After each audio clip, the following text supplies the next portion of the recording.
You want to talk about the baby? Okay, let's talk about the baby. Oh my god, you guys. It is time to talk about yet another Elizabeth Taylor joint. This one is actually one of her more serious roles and also a little out there. Very out there, actually. It kind of like shocked audiences in the early 1960s because no one expected her and her husband Richard Burton to pair themselves up in a film quite like this. That film would be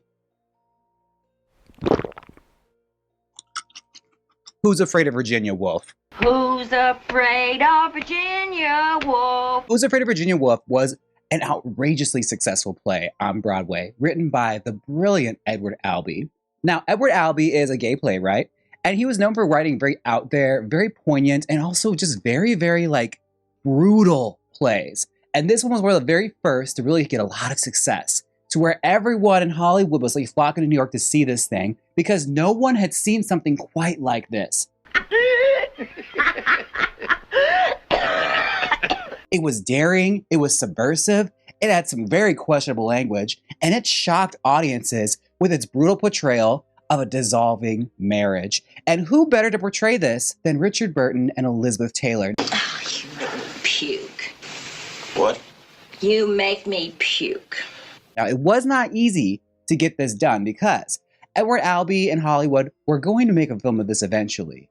And Warner Brothers purchased the film with the idea of making it with two very different stars. The original stars of this, and please try your best to hold your breath when I mention this, because even when I say it out loud, I'm just like, fuck, what if we would have gotten that movie? Was Bette Davis and Jaymes Mason were the original choices for Martha and George. And holy shit, what a dream team that would have been. Bette Davis doing a Bette Davis impersonation? Come on now. Everything. What a dump. I'm almost sad it didn't happen because truly, I think it would have made for a much richer movie if you really ask me. Not to say that what we gotten wasn't good. It's just what we could have gotten would have been great. What cinema that would have been. You gotta have a drink when you talk about this movie because there's lots of drinking in this movie. Who's Afraid of Virginia Woolf centers around George and Martha. They're a volatile university couple, a professor and basically a woman whose father owns the university. He's married very well. And they're coming home drunk from a night of partying, like a university party. They're welcoming in brand new professors into the fold. And Martha got a little too friendly at the party, and they are fighting when they get home. Like right as soon as they walk through the door, they were fighting. What's that from?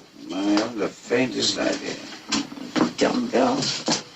And this is one of those things where like people are watching this like it's art imitating life, because Richard Burton and Elizabeth Taylor were known to have a very volatile relationship. Tumultuous, I believe is the word they often use. They often got very, very drunk, fought, broke up, made up, and rinse and repeat. So this seemed like the perfect movie pairing for them. I said, I warn you. I'm impressed. I warned you not to go too far. I'm just beginning. Elizabeth Taylor gained quite a bit of weight for this. She also really, really, really intensely dyed her hair so that she could have gray in it, and really dressed herself down as much as you can. It was when you're Elizabeth Taylor. Are you sulking? Let me see. Are you sulking? Is that what you're doing? Never mind. But in reality, she's like 33 and she's supposed to play like 54. Like she is far too young for this role. And Richard Burton, the character of George in the play, is actually like almost like 15 years younger than Martha. Like he's married to an older woman. And he was honestly like 25 years old. Like, he was too old. He was far too old to be playing George. Like the roles made no sense. And Edward Albey even pointed this out. Just like, I don't know how I feel about this. Like, I don't think this is going to work because it's just completely miscast. But Elizabeth Taylor really sinks into this role. Like she is obnoxious. Like she's eating cold fried chicken out of the fridge and just eating it right to the bone. And she walks in doing a Bette Davis impersonation. For any gay watching this, if you know you're Bette Davis, you know exactly what she's referencing. She walks in and just goes, "What a dump. Hey, what's that from?" Oh my goodness. Like George has had up to the here with this woman. Like he's so over her. Like he just wants to end the night and crawl into bed and be done with it. But Martha's not done partying yet. Oh no. She berates him until he eventually concedes and lets him know, oh, by the way, we have guests coming. This is the one thing George doesn't want to hear. You can tell he wants to like lay in bed and just go to bed. And Elizabeth Taylor is, I have to put this down. It's getting cold. Elizabeth Taylor Liz Taylor, let me just say this, like her going at him is so good. Like she climbs on top of him, she tickles him at some point. Like she is going all the way in. And I remember like watching her clean the house when she has guests coming over cracks me up. Like she's taking dirty dishes and putting them inside drawers. She takes like dirty clothes and stuffs it underneath like the comforter. Like very much like I'm not doing too much deep cleaning on this house. I just need to make it look presentable. We are sweeping it under the rug, literally, okay? It's nice the way some people still have manners and just don't come breaking into other people's houses. Even if they do hear some subhuman monster yowling at them from inside. God damn you! The guests are Nick and Honey, played by George Seagal and Sandy Dennis. And this is one of Sandy Dennis's very early roles. And I have to say, she eats it up. Like, she's so good in this movie. She's so cutesy pie you could puke, but she's got a darkness there, and she really brings it forward. It's brought it so much, she actually won an Academy Award for Best Supporting Actress for this role. Like, it is intense, the journey she goes in this movie. And they put her ass through the ringer. And George Seagal is so good at, like, being this himbo, stick up his ass, former college athlete turned scientist in the science department kind of guy. Like, George picks at him immediately as soon as he walks through the door. He is trying to pick at his bones and see what's going to make him tick. What do you want me to say? Do you want me to say it's funny so you can contradict me and say it's sad? Or do you want me to say it's sad so you can turn around and say, no, it's funny? You can play that damn little game any way you want to, you know? Very good, very good. And that's truly what this movie is about. It's like peeling back the layer of these very stuffy society types, especially like the educational set, like those in the university, peeling back and seeing what kind of gross demons lurk inside those walls, right? George and Martha have this tendency to have guests over and they start playing very, very tricky and gross mind games with their guests. Like they want to learn everything about you. They're not listening to you, they're gathering evidence. Pay close attention to that when you watch this film because it kind of will pull wool over your eyes. You don't quite exactly know what is truth and what is fiction, because they're gaslighting everybody the entire time you're here. Like every once in a while, a fragment of truth may seep through, but whenever George and Martha are talking, it's probably best to just assume they're not reliable narrators. However, they pick at this couple the entire night. It starts off nice at first, but eventually it starts to get really, really dark. And that's really where we hit the sweet spot with this movie. The second the drinks come out and everyone starts getting comfortable, everyone starts getting drunk because you talk more when you're drunk. You can tell they're trying to fish out information on this couple. Why are they here? What's their story? Why is this stud married to some mousy, weird, annoying girl? It doesn't add up. And they want to get down to the bottom of it. And Martha, she is obnoxious. Like she is all over this guy. She's flirting. She's calling him sexy. She's commenting on his body. And she's doing this all in front of George, who's just sitting there cucking it, okay? Like he is in that cuck chair watching it all go down.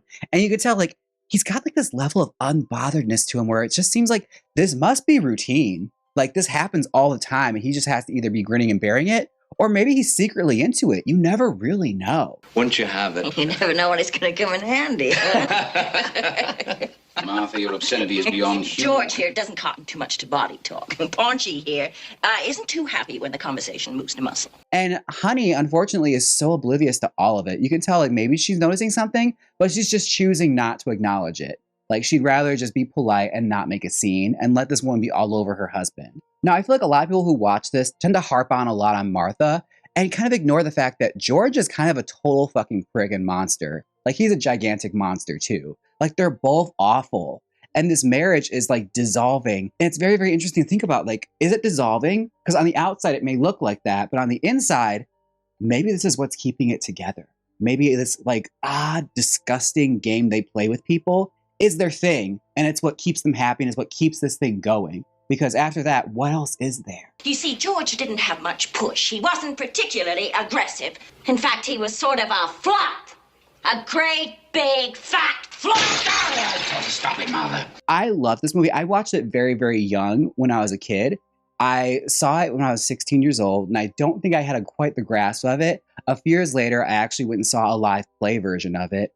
And holy shit, like it's essentially the same thing. Like this film is a very, very faithful adaptation of the play with a few curse words taken out and replaced with like, you know, industry safe words. But it's very, very close to the source material and it gets very dark. And the end of it is it is fucked up. It's very fucked up and kind of a mind fuck when you really listen and hear the truth. When the truth finally comes out, you have to sit back and look at this couple and think, what the fuck? Truly, I'm telling you, like, everyone that comes in contact with them gets destroyed. They annihilate everything. Now, I don't want to give too much information away because truly one of those movies is a lot of dialogue and there's a lot of things given out to you, a lot of information that you're supposed to file back and just remember for a later time. Like, it's going to come back again. Don't worry. Anything that's ever said, it will come back up. I can't really go too deep into it. All I can say is just like, they are an awful couple. And you're going to be sitting there glued to your seat the second they get on screen because like anything, it's like watching Instagram Reels. When you see people fighting, you kind of want to sit down and see what's going on. Like, oh. Violent! Violent! Violent! I can only imagine whoever is living next door to this couple is probably always in their window just like, damn, okay.